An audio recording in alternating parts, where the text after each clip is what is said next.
Hello. What I want to talk to you today about is how world-class professionals practice. Now, this is based on the work of Andres Ericsson, who did research into the most effective way of practicing. And he came up with 3 different categories of practice: naive practice, specific or purposeful practice, and deliberate practice. He says the most effective of these is deliberate practice. Malcolm Gladwell took the research of Andres Ericsson and based his theory of 10,000 hours of practice to master a skill, and he wrote a book on it. Andres Ericsson would say it's not as simple as that. Yes, it's 10,000 hours, and that's what the research shows, but not all practice is made equal. So let's take a look at the 3 different forms of practice. First, there's naive practice, when you play around with a piece, you run it through, you repeat it, and you can do the same with a skill. Now, I would never stop my children doing this because it maintains interests, you can have fun doing it, and it's a way of innovation. You can play around and discover new things. However, it's not the most effective way of achieving focused progress.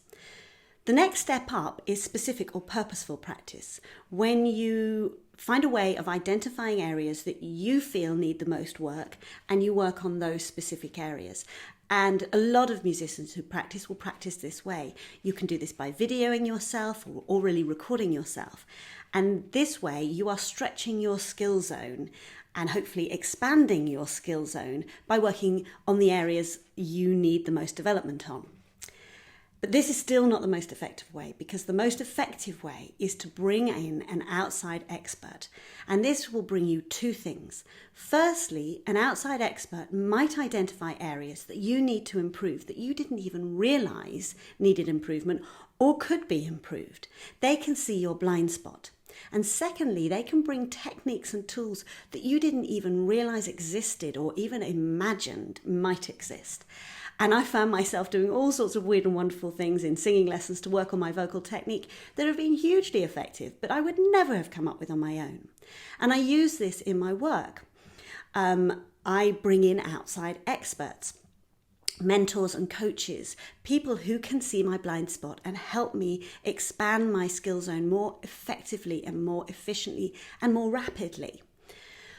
But I do believe there is a place for all 3 forms of practice, because, as I said, naive practice means you can still keep the fun and interest. And I bring that into my work and I play around with ideas. And I do this in a playful way because that helps me have fun and maintain interest and perhaps push the boundaries sometimes. I also do specific practice. I record myself, I look at my videos and I see things that I could improve and work on, because I don't always have time or resources to have outside experts come and help me. But as I said, when I can, that is the most effective way of making rapid progress, because they can identify the best and most effective way of me gaining improvements in the skill I want to learn.